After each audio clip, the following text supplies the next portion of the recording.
আজকে আমি বেরিয়ে পড়েছি রিসেপশন পার্টিতে যাওয়ার জন্য। তাই এখন টোটোতে করে যাচ্ছি আমাদের এখানকার বাস স্ট্যান্ডে। ও এখানে এসে দেখি সবাই তো চলে এসেছে, আর একটু পরে বাসও চলে এলো। তাই বেশি দেরি না করে হাঁটতে হাঁটতে যাচ্ছি বাসে ওঠার জন্য।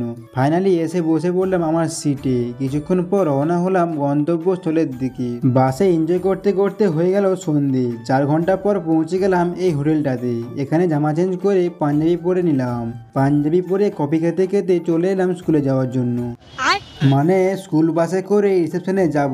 স্কুল বাসে বসে 10 মিনিটে পৌঁছে গেলাম রিসেপশনের জায়গায়। সামনের গেটটা ঠিক এরকম ভাবে সাজানো হয়েছে। প্রথমে ঢুকেই পকোড়া খাওয়া স্টার্ট করে দিয়েছি। তারপর চলে আসি পিসির কাছে। সবাই তো পিসি ও পেশার সঙ্গে ফটো তুলছে, তাই আমি চলে এলাম মকটেল খাওয়ার জন্য। আমার তো দারুণ লেগেছে মকটেলটা। বাই দা ওয়ে, আমি এখন এদের ডান্স দেখে ভোরবেলা চলে আসি বাড়ি। তো আমি এখন চাদর মুড়ি হয়ে বাড়ি ফিরে যাই। তোমরা সাবস্ক্রাইব করো।